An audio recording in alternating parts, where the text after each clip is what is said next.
He kōna I purangi tēnei nā te reo irirangi o Aotearoa.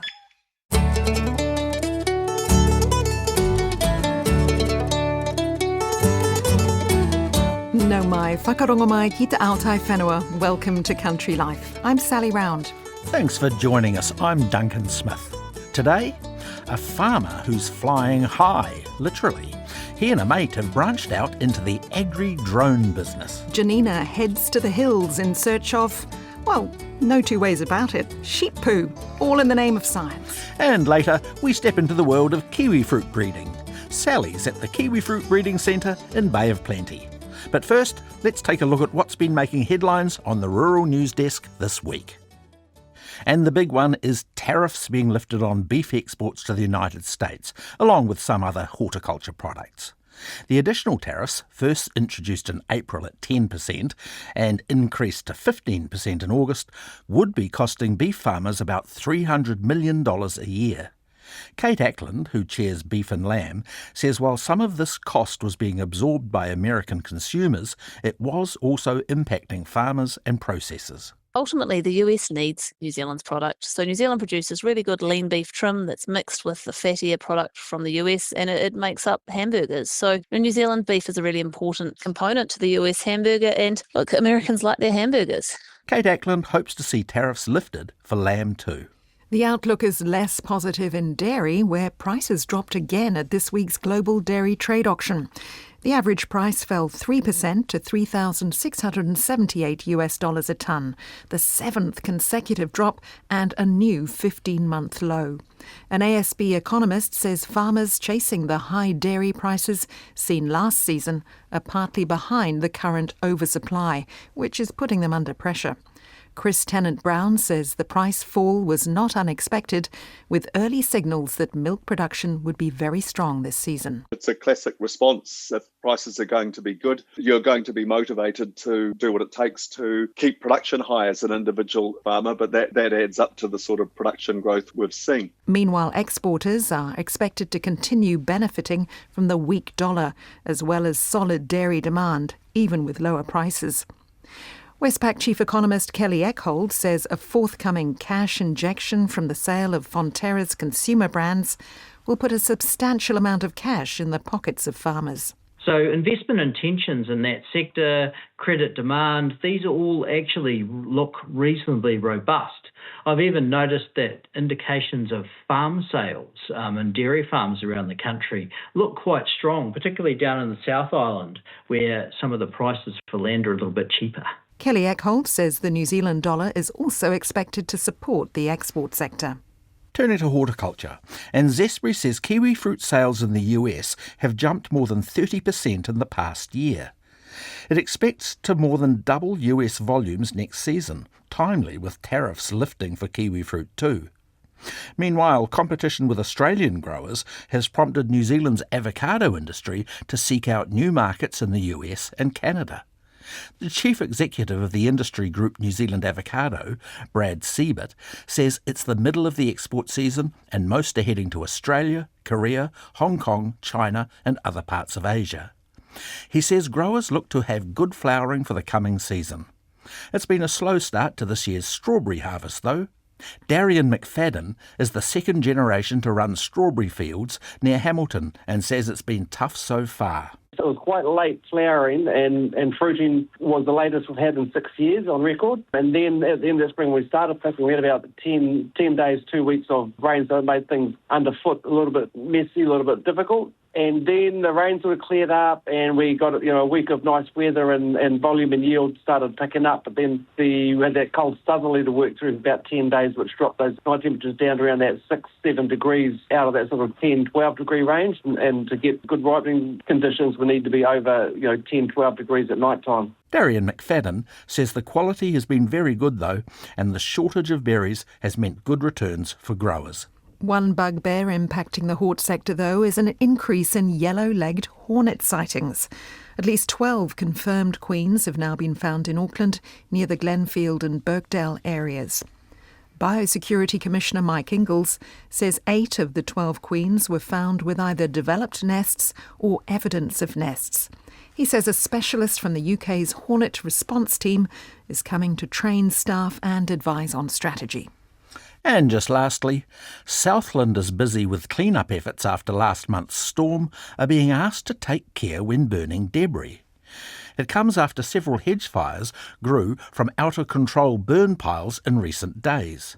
Fire and Emergency District Manager Julian Tohiariki says there are two common causes of fires getting out of control, both easily avoided. There's been quite a remarkable clean-up going on in the last couple of weeks. Had over a dozen fires recently that have escaped out of those burns. So the key messages here really is those burns and the burn piles, don't make them too big and make sure they're in a very clear area, clear of buildings, hedges and other fuels that could catch on fire. And that's your rural news for the week.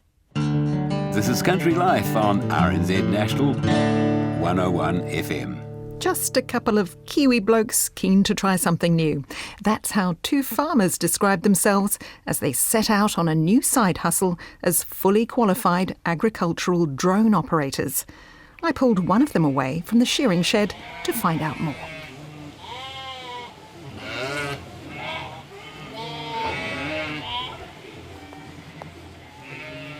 My name's Mitchel Hoare, I live in Tikawiti. Me and my wife lease about 500 hectares across 3 blocks, and we've also got shares in a native nursery with my parents, which we sell about 35,000 natives seedlings a year, and we also have a drone business, an egg drone business, King Country Egg Drones, which was founded sort of in the last 6 months or so. We bought some state-of-the-art equipment, and me and a friend are giving it a crack. Your friend is? Andrew Blackmore, so he hails from Otago, so he manages a farm up here in Tikawiti as well, and between the two of us in our spare time we're giving this a crack. He's on the pathway to try and build equity. It's the exact same as me, so it seems just farming on its own is pretty hard, particularly for him on wages, so we saw an opportunity and be something we were both interested in, and it's definitely been very successful so far, So this is a way of getting some extra cash together for farming in future? Yes, that's right, exactly. Yeah. So why drones? We did a bit of analysis on it, and we thought there was definitely a gap in the market. We didn't know of anyone else that was doing it in the area, and the technology had got to the point where we could see that it was going to be quite disruptive to other spraying systems at the moment. So there's definitely a niche market there for it, and we just jumped on it. Did you know much about agri-drones in particular? Not particularly. Something I suppose we've both been following it with interest. I am friendly with a guy called Scotty Horgan, and he has a company called Airborne Solutions, and they're based out of Hastings and Wanaka actually. And he was sort of a bit of a pioneer of the ag drone space. So we spoke to him a couple of times at field days over a couple of different years, and then basically he was the catalyst to say, right, I think you should give it a go, and so we've sort of piggybacked him, I suppose. What is the demand for agricultural drones around here?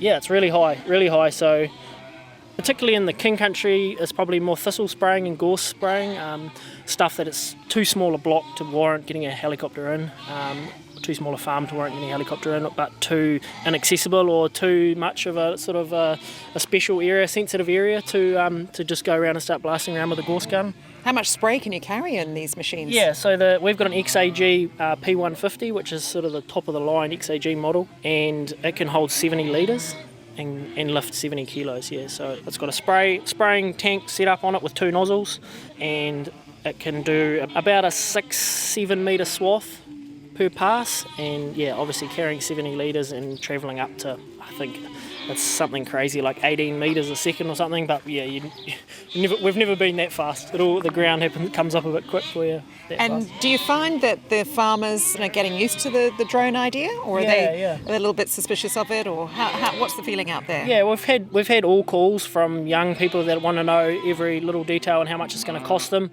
right through to big farms that just say come and do a day, and then we'll make up our mind after that. I think pretty much everyone has known about them for a couple of years now, and they've probably piqued people's interest, and now, like I say, the technology's got to the point where you can carry enough liquid to actually be sort of reasonably efficient. And so there's definitely been a lot of phone calls. How did you skill up for this? Yeah, it's quite the process. It was a lot longer and a lot more expensive than it probably needed to be. The Civil Aviation Authority have set a whole lot of a lot of hurdles to jump through and a lot of expenses every step of the way. But yeah, you can see the benefit in it now that we're out there operating in space and on farm. You can see the importance of really knowing those aviation rules inside and out, because there's a lot of manned aircraft as well moving around the place, as well as hazards on the ground. So, Yeah, how high do they fly? well, we're only allowed to go up to 120 metres, which is hugely high enough for us, but for the most part we're spraying between sort of 4 to 6 or 7 metres off the ground, and then when we're doing fertiliser or seeding we can be up to sort of 30 metres off the ground. And how effective is it? Very effective, yeah, 100%. The biggest hurdle for us would be getting people used to understanding that you don't need to have the super high water rates to get the results, because it's low to the ground and really a really directed application. You don't have all that as much, I should say, spray drift and things like that. So you don't need the water don't need the high water rate to cover up the mistakes. Okay, when you say high water rate, what do you mean by that? So like a normal tractor spraying rig might be putting out 100 to 200 litres of water per hectare, and then a lot of the equivalent stuff that we're doing with the drone, we're only using between sort of 40 and 60 or 70 litres to the hectare. Yeah, we do have the capability of doing higher water rates, which we do in some circumstances, particularly with gorse and things like that. But there's a lot of scenarios, like a helicopter in the winter doing pasture spraying might be using 30 or 40 litres to the hectare as well. So it's Busy for you with the farm to look after as well. How do you fit it all in? I've got a pretty special wife that buddy helps me along. We've got a few hats, but no, we just make it work. The nursery, it's all sort of seasonal and it kind of just all fits in, but it's definitely added another layer of complexity to it. A local helicopter pilot told me that we were going to become slaves to the weather, and after operating for a few months I've realised that he is very much. So when it's fine and still, you've got to be out there with the drones. You've got to be there droning, yeah, you have to be out there droning, and then and that's the same time you want to be shearing. Well, yeah, you can shear in the rain, but you can't get sheep the day before, so it's a matter of getting the sheep off the grass and then going droning for the day and then coming back and putting them in the shed, or however it works. But yeah, there's plenty of daylight hours at the moment. So how far do you want to take this just before the heavens tip open? You think it will? Oh, it's a hard one. It's definitely got scope to be really big. Like the amount of work that we've had come in and sort of what we can see happening with other drone companies around the place, everything indicates that we should be buying another drone now, training someone and going all in, But at the end of the day, we're both farmers and that's what we love. So the drone thing's really cool and something to keep our minds ticking over and something sort of high value. But at the same time, it's a means to an end. We don't want to have to give up farming to go droning sort of thing. So yeah. It'll be interesting to see where it leads, but yeah, in the next 12 months, probably the next step for us would be to try and get a couple of loader drivers maybe schooled up, so when one of us is busy and the other isn't, then they can make use of that person to go and get more jobs done basically. And if we decide that we're ready to buy another drone, well, yeah, that'll be the next thing. But we'll probably be looking for whatever the new technology is at the time, How much are they, and how many have you got? Well, we've only got the one, and it cost us. Probably all fully said and done, it's probably cost us the best part of 120 grand. I was speaking there to Mitchel Hoare, who farms near Te Kuiti, taking a break from shearing to have a chat about his new venture, King Country Ag Drones. Now our producer Janina Schwaneker is off to Wairarapa for a treasure hunt of a different kind, as part of a nationwide study looking at the causes of a common disease impacting livestock. She's wandering the hills in search of little green-brown nuggets alongside sheep, beef and deer farmer Paul Crick. It's a bit of a walk through here, right? See what we can see.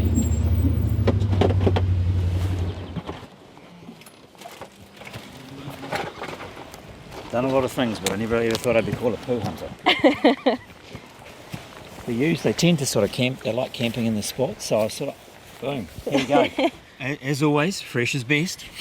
So you're looking for nice, good colour, good moisture to get those signs of freshness? It sounds like a face cream or something, doesn't it?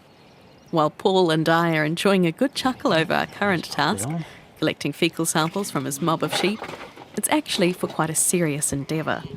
Paul is one of 290 farmers around the country taking part in a 3-year study by Beef and Lamb to better understand facial eczema. Facial eczema is caused by a toxin in the pastures, predominantly through from sort of late October, November and through to the end of May. It loves warm, moist, humid conditions is what it really thrives in. So it's in the sward, animals come along, graze the pasture, ingest the toxin. Essentially it affects the liver and causes the visual effects look like really bad sunburn, peeling on the face.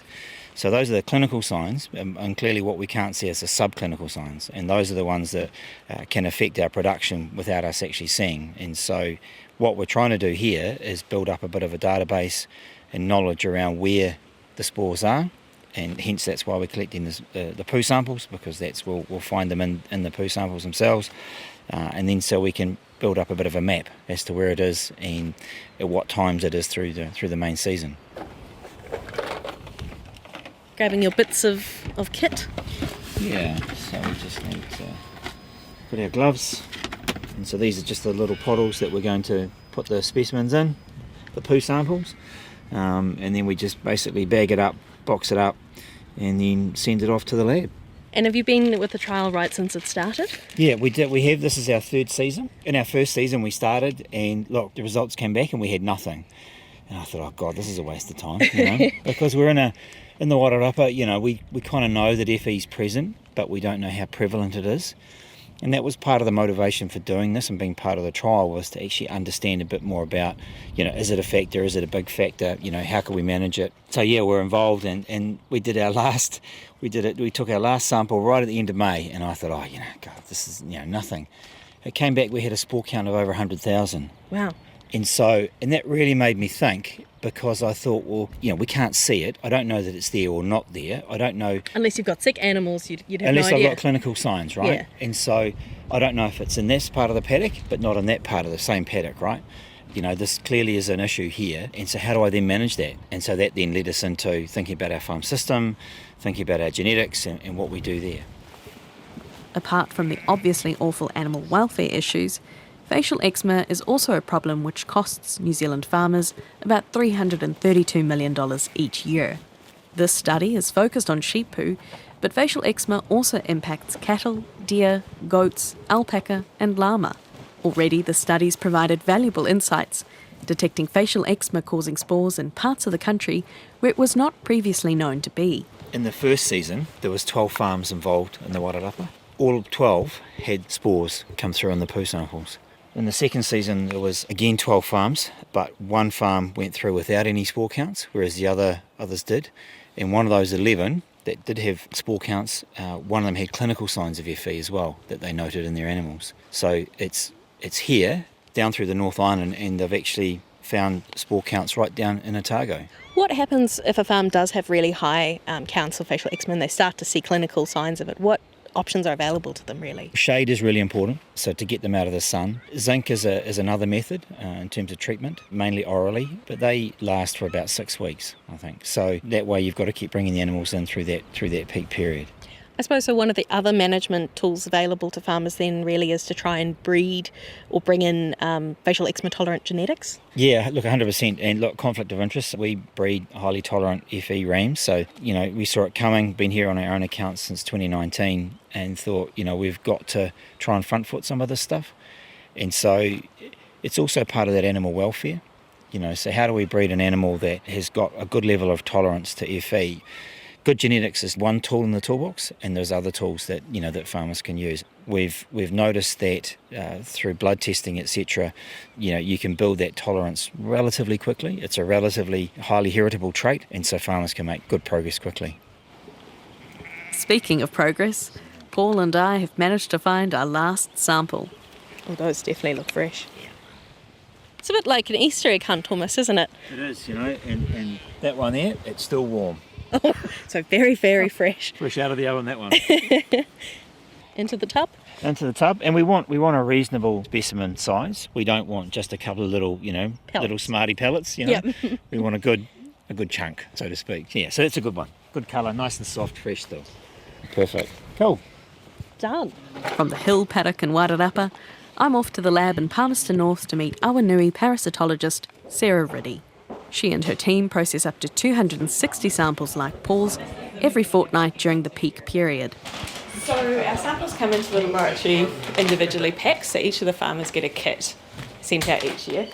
They come in these nice fancy boxes, and the farmers do a fantastic job of packing them. They generally put 5 samples in each bottle. They put them inside the plastic bags, inside the biohazard bags, and they send us a really good submission form, which is supplied by Awanui and Beef and Lamb. It's got all the details on there that beef and lamb require, so the breed, grazing, height of pasture, the type of pasture, things like that. What we do at this point is we assign an individual laboratory number to each of our cases. This is a point of ID that goes the whole way through the laboratory. It means that we can identify each individual sample to each individual farmer, allow us to give out the results as well as track for MPI purposes. So that's what we do at this point. And then those little bottles with yellow lids. Yeah, little bottles with yellow lids, yeah. And then these go through to the laboratory like such. We'll head on down. And they keep us right at the back. Is that because you're one of the maybe more biologically hazardous? More smellier of smellier, yeah. Smellier of lads, yeah. Parasitology, here we are. So each of our samples come into the laboratory. We have an individual worksheet for each of our samples. That means that we can record all our data and everything onto there. Each of the farms send in 10 samples per mob, and that allows us to give sort of an overall pool value, so that it gives them an idea of what's happening in the mob rather than what's happening in an individual animal. And that's great for surveillance data, which is what Beef and Lamb are trying to collect. So from each of the samples, we weigh out 1 gram per sample. So each sample is weighed out to 1 gram. Exactly 1 gram?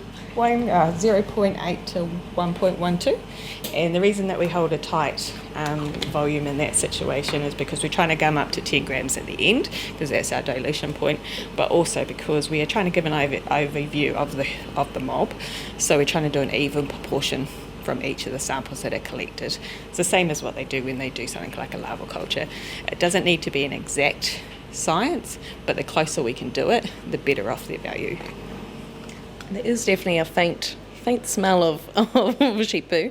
I imagine, they have to make their way to the lab, so there's possibly a few days transport and things like that as well. So they're a little bit whiffy when they arrive. By the time you leave this laboratory, you won't even smell it. It'll be part of your second nature. And so each sample is tested together as a pool, but we take some from each sample as such. So it's our end volume of 10. 10 grams, yeah. 10 grams, cool. And then from here what we do is we add in 90 mils of water, and this gives us the dilution factor of what we're trying to achieve. And then these are spun for 5 minutes. This allows the sample to distribute evenly. It's the same procedure we use when we do fecal weed counting or anything like that, except for the fact that this has got water, so it's not a float. A fecal weed count will use salt, this uses water, so there's no need to float the spores out of this thing. We can get it out from that way. And from here we take a sample, we load it directly onto our Crick chambers. We use glass Crick chambers, which is slightly different than what you'll find in a vet clinic. The reason we use the glass ones is because of the volume we do. There's less damage to the glass things, they're calibrated, and that means that they stay the same with every single test that we do. And so what we do is we load it onto the chamber, it's evenly distributed, and we look down the microscope and there's a grid on the microscope, and we are looking for those, which are little spores. Oh, I can see, yeah. This is not a positive from this year, this is a positive from last year, because we don't actually have any positives this early in the season, but this is one that we've pulled out of the -80 from the previous year. So we count that whole grid on both sides, and that gives us our spore count, and from there we can work it back. And is that spore count done manually? You just manually. So one thing parasitologists are really good at is microscopy. We spend our whole days on a microscope, counting. So we're very good at numbers and we're very good at microscopy. And from here, what we can do is we can work out what they call a dry matter. And so we take a portion of the sample when it's evenly spun, we take 20 microlitres and we tip it through a tissue. And this removes the moisture. We make this into a bit of a, what we like to call a poo dumpling, I suppose, is a good sample of it. This removes all the water. And then we incubate that tissue overnight for 24 hours, and then we can weigh that tissue, and that gives us a dry weight that we can calculate back. This is why the farmers will find that sometimes when they get a whole bunch of negative or unseen results coming through, they come through quite fast, but when they get a positive sample, there can be a bit of a delay in the results. It's because there's that extra additional 24 hours of testing that we need to be able to work out that dry matter conversion. So once we start getting lots of positives on farms, it can slow the result turnaround time a little bit. So from here, what we can do is we can work out the dry weight count by minusing the weight of the tissue from whatever the weight of the sample was, and then we can convert it by the dilution of the slide, and that gives us our dry weight calculation back, spores per gram, so that they can be sort of correlated back to the pasture. It gives them the same sort of result as their pasture counts rather than just what the spores were in the faecal sample that was tested here.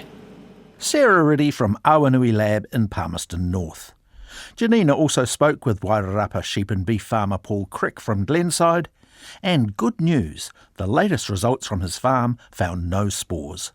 Now, Beef and Lamb is still looking for more farmers to take part in the final study. You can find out more information on our webpage or in the show notes. Hi, I'm Cameron Taylor from Taylor Corp here in Hawke's Bay, and you're listening to Country Life on RNZ National. Now I'm taking you to a cluster of orchards and labs on the outskirts of Te Puke in the Bay of Plenty, where the focus is on developing the kiwifruit of the future. So that's, it's on the soft side. What did you just do? Explain what you just did. Okay, so this is the gust penetrometer, and it is set to penetrate the flesh at a set rate. It goes in at like 2.7 mil, and it's the resistance that the fruit pushes on the, probe, and that tells us the fatness, which also handily transfers to the computer. Meet research technologist Megan Wood. She's a dab hand at analysing kiwifruit inside and out. We're in the sensory lab at the Kiwifruit Breeding Centre in Te Puke. So we're on to fruit number 2. So part of my placement is that I'm always going left to right, fruit 1, 2, 3, so we keep it that way, and that is important when it comes to the taste sample at the end. Fruit number 3. Oh, it's getting better. We've got a 0.36, so far that's my pick for a taster. We'll come back to the sensory lab later and also meet one of the kiwifruit tasters here. You'll be surprised to know that many of the everyday workers at the centre also have the job of tasting kiwifruit. My name's Matt Glenn, and I'm the Chief Executive of the Kiwifruit Breeding Centre. The centre is 4 years old now, a joint venture between kiwifruit marketing firm Zespri and Plant and Food Research, now part of the Bioeconomy Science Institute. We're sort of the grease in the wheels between the researchers in the laboratory and Zespri, who are the commercialisation partner. And that's really why we set up the joint venture as well, because we can focus really on deploying the technology, implementing it, and then driving it through to a commercial outcome. And is there anything else like it in the world in terms of the kiwifruit industry? Not as far as we know. The kiwifruit industry, there's lots of sort of significant breeding programs around the world, mainly in China and Italy. But we are the largest that we know of in the world. The centre has research orchards not only here at the headquarters in Te Puke, but also in Kerikeri, Motueka, Gisborne, Clyde and Italy. Breeding new cultivars is a long process. And it starts with Zespri actually coming to us saying, hey, listen, we'd like a kiwi fruit that does X, Y, and Z. And we call those concepts because they're not real yet. Then we have to go into our existing plants our collections, into our raw germplasm that originally would have come out of Sichuan in China. And we have somebody or a number of people in the organisation who develop what are called elite parents. So they're looking at the plants that we've got, the germplasm, how can we cross those so we get a male and a female that when we cross them are likely to give us something that looks like the concept that Zespri has given us. That process can take 4 or 5 years just to get the parents. Then what we have to do is we have to plant a load of the seeds in the ground. So we would normally plant between 30 and 40,000 seedlings in the ground every year here at KBC across the country. And we then have to grow them for 4 to 5 years to produce enough fruit to be able to look at it and say, oh, actually, this does actually look like what we thought it was going to look like. And then out of those 30 or 40,000 that we plant as seedlings every year, there's probably only about 200 or 300 that go into the next stage, which is the sort of the clonal commercial testing. That's where we will take a vine and we will chop the budwood up and we'll graft it onto rootstocks, multiple rootstocks in multiple locations. And again, we have to grow them for sort of 3 to 4 to 5 years to get enough fruit to be able to test them.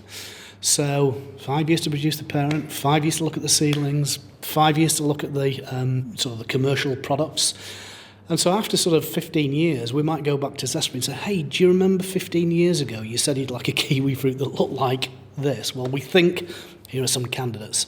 And we present them to the Zespri board, and they go, oh, yeah, no, they look pretty good. We think we'd like to have a bet on those, because it's quite a big bet they're making at that stage, because at that stage they then put them into the hands of the growers and grow them at hectare scale. And then what happens is they've got to take the fruit from those after another 3 or 4 years and put them through the supply chain, put them into the markets. And then, of course, if you go, yeah, that's a winner, we're going to commercialise it. So it can be a 20, 25-year period of time from a concept through to a product actually being in the marketplace. And it was a taste of gold that led my guide to working at the centre. Morning, I'm Nath, and I'm one of the scientists with KBC. He's now helping breed the gold kiwi fruit of the future. I was working with rice before, with hybrid rice. So from rice to kiwi fruit, yeah, a lot of difference. It is. I've learned that in rice you always look downwards, but for kiwi fruit you have to always look upwards. Yeah. I mean, all crops are very different, and kiwi fruit is quite unique because it takes a lot of time. And if you compare the breeding cycles for rice, you can grow 3 cycles of rice in one season. So, and kiwi fruit, it takes 15 to 20 years for commercialization, which is a big, big difference. Had you tasted many before you came into the job? Not really. And I think that's an interesting story, because I think it was when I tasted Gold 3, and it made me quite inquisitive, like, what's this all about? It tastes really nice. And then doing some more research, I landed up in this job. Amar is showing me around parts of the 40-hectare research orchards at Te Puke. So we're standing pretty much in the middle of the centre here. Yeah. Tell us a little bit about what we can see. Okay, this is the time of the year where the vines are pruned. So that means they are being prepared for the next season. So you can't see much in the orchard, but you can see a lot of people who are working, and they are trying to prune those vines. These are very old vines. The trunks are really quite thick, aren't they? Yeah, and this is one of the oldest blocks which we have in Te Puke, and some of these vines are almost 70 to 75 years old. It's a trial where we are trying to look at how well we can manage those old kiwi fruit vines, and even can you get the same kind of yields after 60 or 70 years. These vines say that yes, it's possible. Is that in the pruning techniques? Kiwi fruit is a lot about management. The breeders look forward to the genetic potential of a vine, but it's really about management. When the growers get hands-on to it, and that's where probably you can get the true potential of a vine. So what goes on underneath as well as what goes on in terms of training the vines, all those sorts of things? Exactly. There's a lot. So it all starts from genetic potential, then you have the environment on top of it, and then you have the management practices. So it's all combines together to really allow you to exploit the genetic potential of a particular vine. Back at HQ, I asked Chief Executive Matt Glenn which traits they try to enhance in the breeding program. Actually, that's what's interesting, is there's not one most important trait. We look for things in three particular areas. The first one, of course, is we've got to develop kiwi fruit that the consumer wants to buy. So there's attributes like flavour, colour, nutritional benefits, how long it lasts in your fridge, all those kind of good things are what consumers are looking for. Now, that's great, but we've also got to have something that the grower can make money out of. So we're looking for things like yield, resilience, we're looking for things that help them with their management practices. And then the third area that we've got to get right at the same time is the supply chain. So we've got to make sure that the fruit don't have spikes on them so they puncture other fruit as they go through the process. We've got to make sure that they're really hardy so you can pick them while they're sort of quite firm, but then they'll go through the supply chain really well. If any one of those three things is missing, the likelihood is that the fruit won't be successful. So are you trying to improve already existing varieties or putting more of your effort into new varieties? Again, both. So we're looking at how we can improve the existing ones, but also at the same time, how can we find really new, novel types of kiwi fruit. So what do you need to improve on, say, on the Hayward variety, which we can see on the wall over there, and the Sun Gold? The Sun Gold was already an improvement on the Gold, wasn't it? It was in the fact that the current G3 is much more resistant to PSA than the original Gold version was, that basically got destroyed back in the 2010s, 2011s. Sometimes it might be improvement in yield, it might be improvement in resilience to environmental change, so that's actually quite a big area. Particularly when you look at climate change is warming, and kiwi fruit need a period actually of chill to be able to set the flowers and then get on and produce fruit. So they're the sorts of things that we're trying to improve all the time. One of the areas that we have been working on is that we are developing green kiwi fruit that may not need some of the chemical inputs that the farmers use traditionally now. Can't talk too much about the details until they get released, but they're the sorts of things that we're looking at. And as I said, yield is quite a big deal for the growers in particular. The consumers won't see much difference because in some cases you're trying to make the fruit actually look exactly like or as close to the existing one so that you can keep the same brand on it and the consumers see it as the same product, but you may be actually trying to improve it from a grower and a supply chain perspective. In the orchard with Amar, we pass by a large greenhouse. I can see lots of pots with stakes in them and the plants. Yeah, we are trying to grow some below. of those inside those houses, and that's all temperature controlled? Yeah, they are. We know that the climates are changing, and because kiwifruit depends a lot on environmental conditions for its growth. It's one of those futuristic ideas where if you could bring them inside a glass house and grow them, probably that would allow you to reduce the risk from the environment. You'd need some very big greenhouses, I guess. Yeah, it needs investment, but it's again, if you consider like the gains from kiwifruit, so that's probably going to be profitable rather than thinking that's going to be a huge investment, but probably you'll get good returns at the end. So the modelling that we're seeing is telling us that the climate in the Bay of Plenty, where 80% of kiwi fruit are grown, will be like Northland by about 2050, 2060, that kind of time frame. So we already have to think about that in our breeding program today. So as well as having our headquarters here in Te Puke, where we've got over 40 hectares here of research orchards, we've got over 30 hectares of research orchards up in Northland in Kerry. And so for me, that's a really important orchard that we have up there because we're putting the plants under that selection pressure of Northland climate. And what's different about growing up in Northland? What are you seeing? Well, it's different in the sense that the soils are not quite as good as they are down here in Te Puke. As we said, the weather's a little bit different, so they don't get that same kind of winter chill, which is one of the big issues. If you don't get a certain amount of winter chill, it's pretty hard to get flowers to set. A bit wetter, a bit warmer, but all of those factors together mean that it's harder to grow the kind of volumes that we see down here in the Bay of Plenty. Wow, so this could be a real threat to the industry, climate change. Are you developing a kiwi fruit that doesn't need winter chill? They will need less winter chill, because if we put them under that pressure in Northland and they still produce fruit, then we know that's going to be a winner.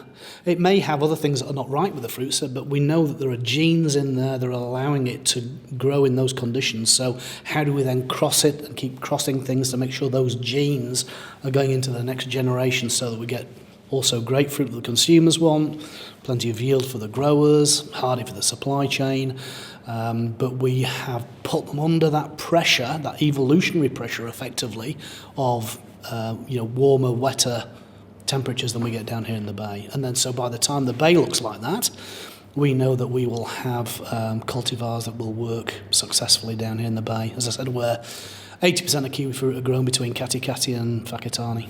And what about intense weather events? I mean, that's another big problem, isn't it? Yeah, it is another big problem. And in particular, we have a root stock programme. We understand, we've seen in particular that there are issues with very wet soils and heavy soils, both here and actually in particular in Italy. They've got these really heavy wet soils. So we are breeding new root stocks to deal with those conditions. At the same time, we're going to have areas that are going to have soils that are salinating or soils that are very dry. So we've actually got to be looking at a whole, kind of every extreme in just about everything that we do. So where are we heading now? So this is again a stage 1 breeding block. So these are basically the gold breeding blocks.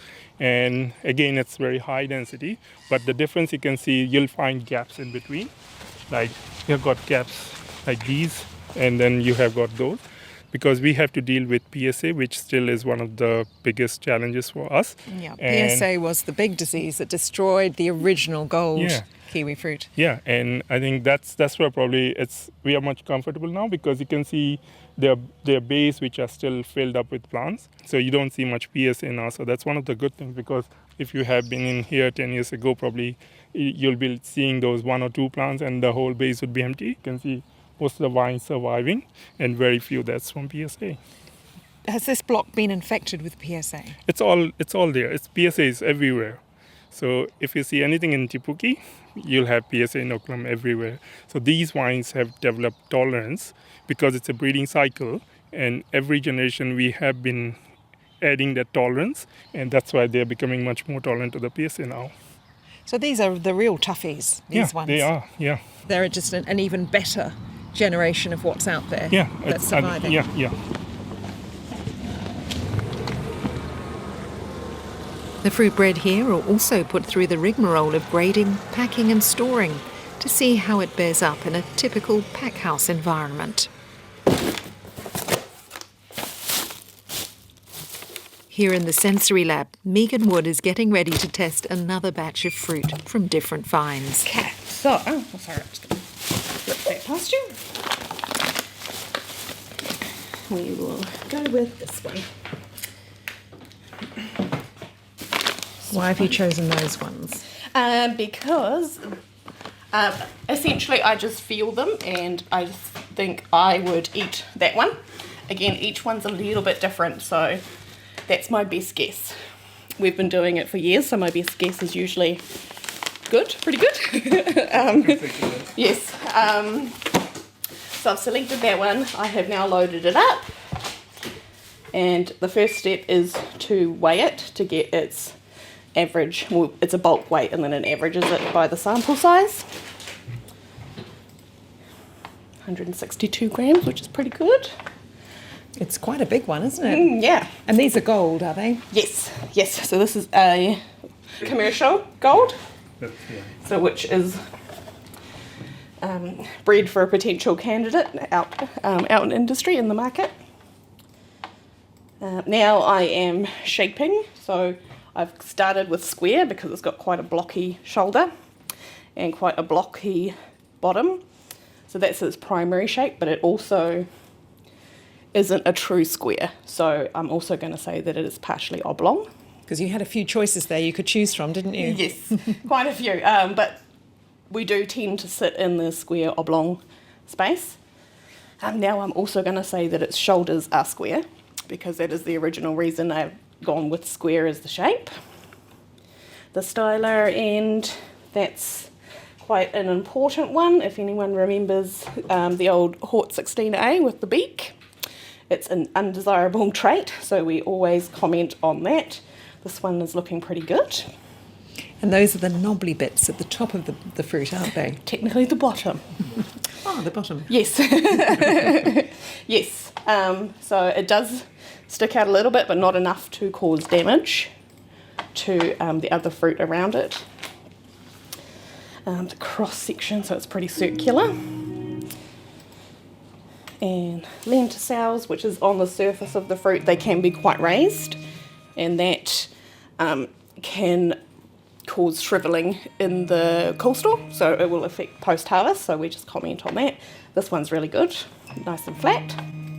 How long does it take you to analyse each fruit? Between 5 and 8 minutes, depending on the fruit. But if you get one that's kind of stumped you and you're like, is it square? It takes a little bit longer. Megan also grades the fruit for their colour and firmness. That's going to be softer, yeah. And there's sugar readings too. This is our first pass-fail step. If it is too low on sugar, it's not going to taste very good, so our tasters will not appreciate us putting that out. There's also a woody plug at the top here. They can get quite big, the woody plug, which is obviously not very good for our consumers or our tasters. We have had people in the past crack a tooth on it. And these cavities down here are for pests. So if the cavity is too big, too many critters will live in there and we can't export it. There are other factors like yield and fibre content, which are also graded. Next, crunch time, and hopefully not breaking a tooth in the process. Not everyone likes the job, but next door we have a victim, Tom Paterson, whose main role is with databases and orchard plans. Tom, you've been doing this for a long time. 30 years or so. 30 years? 30 years. Are you sick of kiwifruit yet? I don't buy kiwifruit or eat much of it outside of sensory season. How often are you tasting kiwifruit? At peak, every weekday, towards the end, 1 or 2 days a week. And they just use everybody's taste buds around here in this first stage of tasting? There's a bit of training goes into it, and some people don't enjoy it, so avoid it. So you've got some kiwifruit there in front of you? Yep. How do you go about it? So I pull up the entry form here, which goes into the database they use, same database they're using in the lab.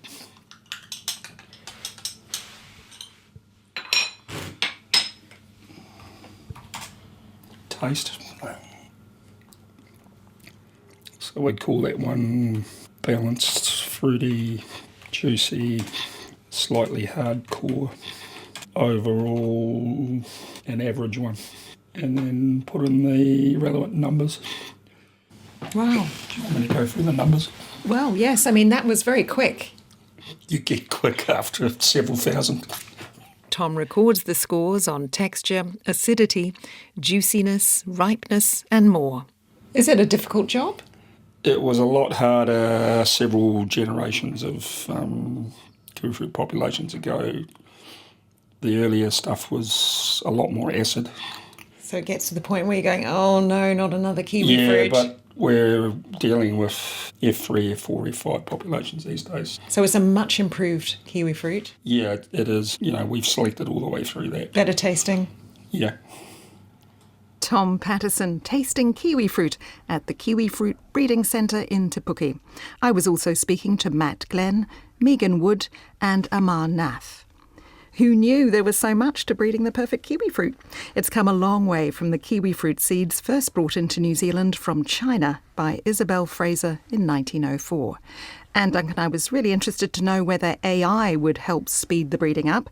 And the Chief Executive, Matt Glenn, told me it'll help with data collection and decision making, but at the end of the day, they still have to put seeds in the ground and grow them. Some things never change. Well, that's it for this episode of Country Life. You can find out more about the stories you've heard by checking out our show notes. And do keep sending in your feedback to country@rnz.co.nz. We'd hate for you to miss an episode of Country Life, so make sure you click follow on your app. And if you're enjoying Country Life, give us a shout on social media. Or tell a friend by sharing the show. In the field today were Janina Schwaneker and me, Sally Round. In the studio production team, David Knowles and William Saunders. Cheerio. Ka kite.